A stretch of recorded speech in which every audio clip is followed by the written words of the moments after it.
This is like my first Zoom thing I'm in charge of, so it's going to be interesting. Hey, what's up? Long time no see. Oh, we're waiting for the audio to connect. There we go. Hey, Got it.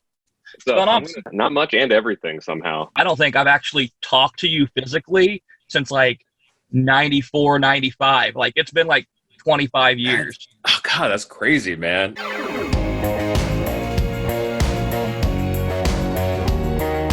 So we have here two of my very dear friends from childhood, Nick Gray and Jason Vogel, who stayed in the nerd realm. So I'm like kind of like being consulted right now on how all this goes. We're gonna reminisce about Mortal Kombat in our childhood, the good old days. Good old days. Putting the nerdhood realm pressure on me. I worked for damn. Blockbuster way back, when that was an actual thing. Hey, 90s kids. Yeah, exactly.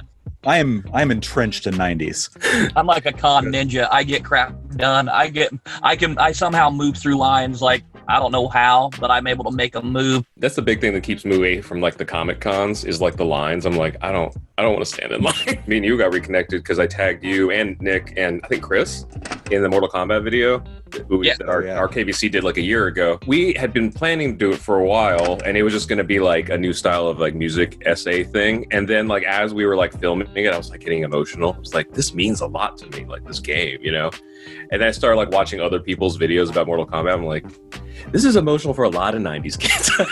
So I figure we get the gang back together. I don't know what Chris is up to. I haven't heard from him. The 90s, and actually you are the one that introduced me to Mortal Kombat. Really? I had never played it. Like when I came to your house, that was the very first time I ever had touched Mortal Kombat. I want to say it was the second one though. So that's Mortal Kombat 2. I feel like, and I might be wrong, but like I feel like in general consensus, it wasn't terrible at MK3. Well, MK3 was terrible, but the Ultimate MK3 was pretty good. But MK2 was kind of like, besides maybe like a little bit of like a broken AI, MK2 was kind of like the pinnacle. There was cool characters, like they introduced the Bikini Ninjas, like. Yeah, real coming of age, right? Yeah, for sure. I tell people all the time, I'm like, man, like Michelle Pfeiffer's Catwoman and Katana and MK2, like, if my hormones were like, are we ready yet? They were just like, you loved Katana. I still do. I made a good friend through Comic-Cons and stuff like that. He's from up around the Chicago area. His sensei, when he was in like 7th grade for Taekwondo, was Philip On, which is Shang Tsung in the Mortal Kombat games, the early ones. Oh, wow. That's interesting, too, because you guys, ironically, I'm out in Los Angeles, but you're closer to Mortal Kombat country than I am, because that's in Chicago. I've weirdly missed them every time I've been around any of that stuff, but my friend, he's met a lot of them and knows a bunch of them and is pretty close friends with a lot of them. He's got cool pictures, got like an arcade cabinet like signed by a majority of the cast and everything. It's pretty cool. That's awesome. That's awesome. I love how both of you guys, to anybody watching, I'm catching up with him right now. Both of you guys kind of like stayed like in the comics and like nerd realm, which is awesome. I kind of did like in the background, like I was still interested in all that stuff, but like music, like for like 20 years. I knew it was going to be like hard, but I guess I didn't quite know that it was going to be like every waking and sleeping moment for like 20, 25 years, But now with this like global pandemic, I'm like, I have hobbies. The only musical outlet I've had for the last about 12 or 13 years is I played the crap out of Rock Band. Oh, nice. Did you guys catch the news like a while back when I had that song on Rock Band? I found out about that after the fact that you did. I was like, that's cool.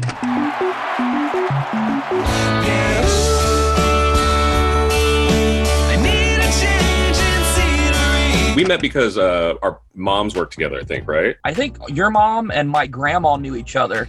That's what it was. Yeah, they worked together somehow. That's how we got to be friends. But then like we hung out a lot more outside of school because we both like really love Mortal Kombat. I remember going to the dollar store in the mall that's not there anymore. And that's where we got the dolls to do all the stuff. There was this, I don't even know what it was. Our school decided, I guess they wanted to be like progressive and kind of all inclusive. So instead of doing just like a science fair, they were like, it's a school fair. Like, just make things, And so Craft we were fair. Like, right. They were ahead of Pinterest. Yeah. So we were like, we like Mortal Kombat. We're just gonna. I don't even think it was supposed to be an arts and crafts like feature. I think we were trying to make a diorama or something. Was that? I think exactly. so. Yeah. We went to that dollar store and bought these dolls, like hand painted them and stuff.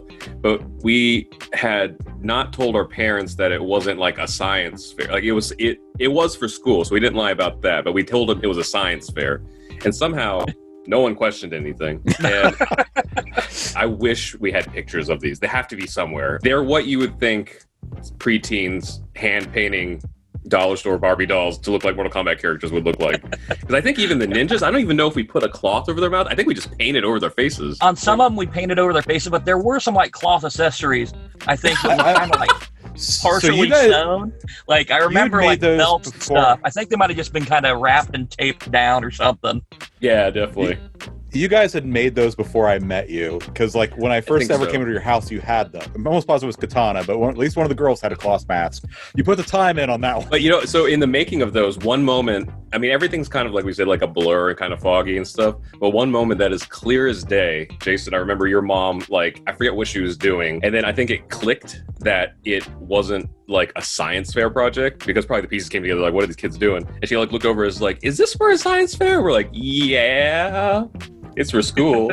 I remember when it was all said and done, it's like basically having like a fantasy draft, and we split them down the middle, and we like picked which ones we wanted. I'm pretty sure we made the full MK2 roster. Pretty much. It was like the full roster. Like, I think if you made everybody. 12. That's so funny. Part of the reason that I wanted to get everybody back in the group is both of you guys were at my birthday party. We did like the Mortal Kombat theme, and like on hindsight, I'm like, man, these are one of those times I'm like so glad that my childhood is not documented on the internet. Nick, I think you came as Reptile because you're dressed in green. I think that was it. Yeah, until this very moment, that was not in my brain at all. And I think it was something like a green t-shirt with like a black vest, shorts over like sweats or something that were the two different colors. And I think I had I'm really... Tell your parents not to look through photo albums. I really don't want to see a picture of that.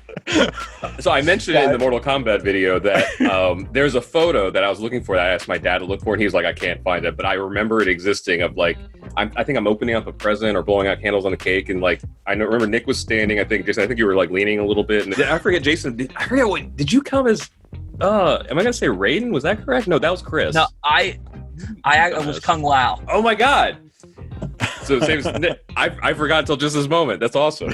Because I remember the card. I had that card forever. I have no idea what happened to it, because you made like our little like passport cards that had our stuff, and for some reason, I remember it was like Kung Lao exactly.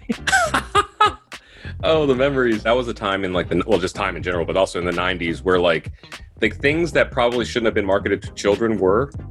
But I'm so glad it was. Yeah. I mean, like Mortal Kombat now, like that's kind of I think would be a weird birthday party for that age. Maybe not. I don't know. But like, just have pig guts outside the birthday cake. Yeah. Because I mean, Mortal Kombat 2, I think, is when they started pushing ESRB, like the gamer rating. I think, and Mortal Kombat was really one of the ones that triggered that. Mortal Kombat 1 was the reason. Yeah. But like, I think Mortal Kombat 2 was about like when it actually started actually seeing that stamped on stuff. When Nintendo forced them to change everything on their home release, because it wasn't blood that came out of them, it was just sweat and like this gray foam that shot off of them. Which was almost worse and more distracting, because like, what's coming off of this? What's happening? It's like it like drew your eye to it, because I feel like when you get punched and you see red, it filters as like naturally, you know, like, oh, that makes sense. Yeah. But you see this gray stuff, like how dense is your sweat that is visible from like this distance? I was meaning to ask, since you're both dads, would you let your kids at that time play the original trilogy, and then now would you let your kids play like MK11? I don't even know if you've seen it or played it. Right now, no, because my kid, mine are 8 and 5. I do let my kids play Street Fighter, weirdly enough, but it's so much more toned down than Mortal Kombat. That was eye-opening when you popped that in for the first time. And I was over at your house. I'm like, what is this? That girl's barely wearing any clothes and blood's just spraying everywhere. If I was a parent back then, I may have let my son play it then. But now, just how much different everything is in the world and how crazy it is, I haven't let him mess with that. The worst he gets into is like Fortnite. I'd rather let him play Mortal Kombat than he have a headset on with a team game. Yeah, that's why we don't do headsets. Me and him will play duos together, and he'll be on one TV in his room, and I'll be on the TV in the living room. We just play together like that. I have friends that play Fortnite like professionally. My head can't get into it only because there's too much input. So something I loved about the Mortal Kombat games, or just that generation of games like Street Fighter and stuff, we could play it for 4 hours, or we could play it for like 4 minutes. Whoever's in the room with you, and there was no online, there wasn't any saves or anything. So just like, you guys would come over, and then we would play until one of us got yelled at, and then, and then... And we do it all over the next day. Have you guys played MK11? I have not. I've seen video and I've looked at some of the stuff, but I haven't actually physically played it. Gotcha. No. I watched a lot of it. I almost bought it, but I didn't have time to sit down and play it. So I haven't really had hands on. It's Have like you played it a lot? Oh my God. It's like the only. So I got back into it then because I started seeing the zeitgeist for it, and the timing was right. Even though I was busy, I could be part of the zeitgeist again, get caught up in the whole everything, and I did, man. Like when they announced it until it was like 4 or 5 months, I was caught up, and I was like watching the trailers, I was geeking out with friends, like in person and online and stuff. And then the moment they did the katana reveal, I was like, pre-order. It's kind of the slogan, like, you come for the gore and you stay for the lore, Yeah. I guess people outside the game, they think of it as like, oh, you like it because it's bloody and you can rip people's hearts out and stuff. I mean, that's fun, and that's the sex appeal, Like, you rip someone's heart out, even with these new crazy fatalities, you see it like the first dozen times. And then if it was only that, I don't think people would still be interested in the game. It's just story was crazy. Even as kids, we only got the little blips at the arcade in between matches and stuff, but we all put that together. Remember all these like recess rumors about there's a nude code in Mortal Kombat, or like there's this character called Ermac, and that ended up being right. That right there is the thing I remember the most when we got to playing and going over, like Reptile and some of the hidden characters, and Smoke. We're trying to figure out how you could see him. Wound up being true, but I don't think it was actually in that game. I was curious a little bit of some of the characters out if they came to fruition, just because the fans swear that something was in it. Ermac was one of them, and then I wasn't part of this era, but the people in Mortal Kombat 2 in the background that was on fire and fighting in the back of the pit, I think they ended up making those characters somewhat either characters in the game or lore. It's like the developers, I'm going to say they knew me, but they probably just knew us, preteen boys in the 90s, what we like, We were the demographic. We are the target audience. Around Ultimate Mortal Kombat 3 and right around that time frame, I know Sub-Zero had an adventure game, and I remember playing some of that. Yeah. I don't remember that. Sub-Zero Mythologies is considered one of the worst games, not just Mortal Kombat, ever for PlayStation. But with Mortal Kombat, I had to play it. Same, man. Me and I think most people didn't get past the first half of the first level. They tried to make it 3D, so there was this windmill thing, but it was flat, so things would go like this. But Sub-Zero's on a 2D platformer, so you would have to land. I just remember as a kid, I ain't got time for this. I think that's the game that introduced Quan Chi, and it was the guy that played Kano. That dude's super freaking nice. From everybody that I've talked to, he's oh, that's awesome. Richard Divizio or something like that. Yeah. He's super nice, one of the nicest dudes, but he just looks mean. He looks mean. Is that shaved head and the metal? He still looks like that. They were trying to do these spin-off games of all the characters, and I think they got Jack's Special Forces, which was kind of I forgot. I think I do remember that, I think. If you could imagine the worst possible version of Metal Gear Solid, it is so weird. I remember I bought it because I was I know I'm not going to like this, but I need to know what it's like. And I was nope. This is bad. Mortal Kombat 2 was big, but that's weirdly the only video game I've ever had stolen from me was Mortal Kombat 2 from the Sega Genesis. Oh, wow. I was so mad. I know who stole it. Okay. I was going to say it wasn't me, was it? No. Do you need to address it right now? Is this 20 years of angst? That's the only reason he agreed to do this, is so he could go online. I just thought of this. A game that I know we used to go, when there used to be arcades. Do you remember Primal Rage? I was just thinking that. We used to go play that. That was actually what I was going to say. Fighting game-wise was that, because I love dinosaurs, and it was awesome. I remember playing that game and going to, was it Tilt? Was that what we had at this mall? When we in Kokomo? In Kokomo? Jolly Time. Jolly Time was in the Kokomo Mall, and Aladdin's Castle was in the Markland Mall.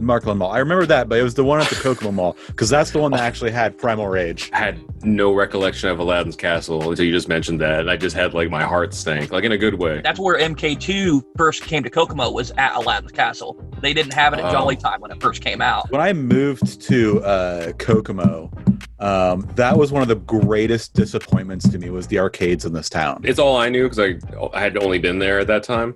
But I remember as a kid, like when it was my birthday, my parents would be like, here's $20 in quarters, go have a heyday. Have you guys been watching Tiger King? I remember Nick specifically because he was a new kid. He moved in from Ohio. Whenever he'd talk about Ohio, he would just say Zanesville instead of like Ohio. And it's the only time in my entire life, before and since then, I'd ever heard of Zanesville. And then I'm sitting there watching Tiger King being quarantined, and they're like, look at all this crazy stuff that happened in Zanesville. I'm like, what was the timing on this? You want to know a fun fact? That guy that they talked about in Tiger King in Zanesville, Ohio, the neighborhood I lived in, we were the neighborhood next to his farm. Oh, wow. I could ride my bike to his place. Were you still there when all that stuff went down? No, that happened right after I left. Okay, so you got out of there good time. I remember my mom was always afraid that the animals that he had were going to get out, and she heard that news. She was like, I knew it. I knew those animals would get out. Tiger King, man. Somebody would have time traveled and told me about the year 2020. Never would have guessed.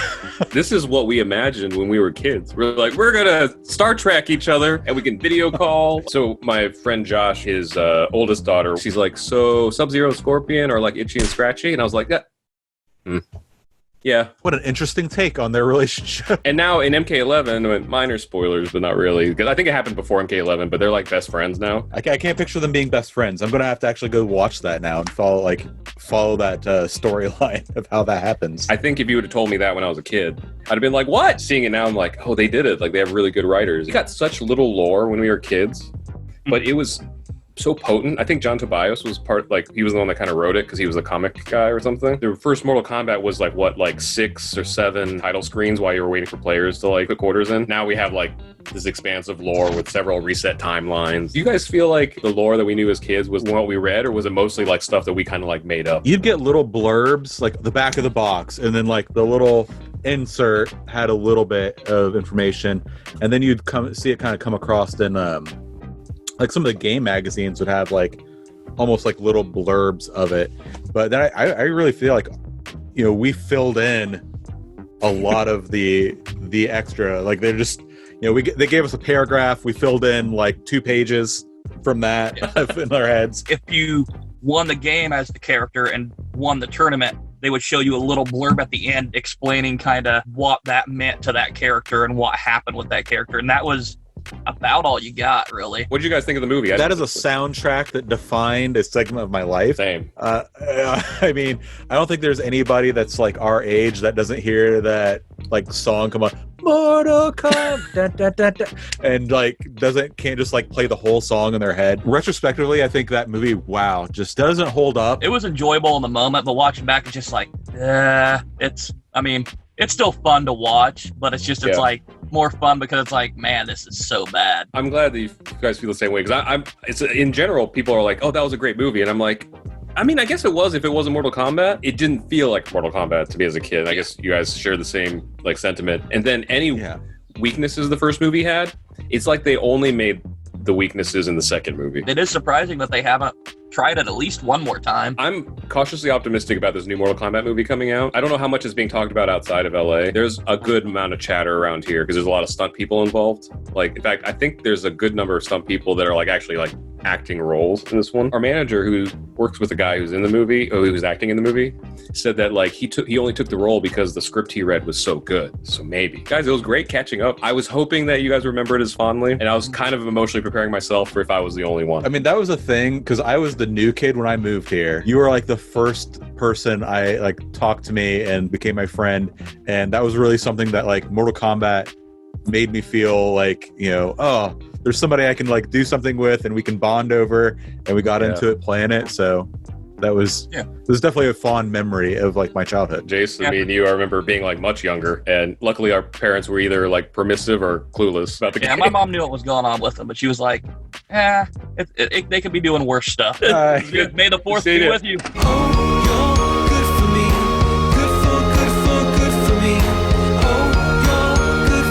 Hey, editing Rod here. So I was literally going to hit export on this, and someone that I hadn't heard from in a while, Kyle Wyatt, the voice of Mortal Kombat, texted me and then called me and said, let's do that interview that we talked about a couple of years ago. So that's what I just did. Anyway, be sure to keep an eye out on both this channel for the extended interview and also on the RKVC channel for the video I did with him. I'm just in, this isn't real. Like, this isn't real life. Anyway, okay, back to the video. Thanks.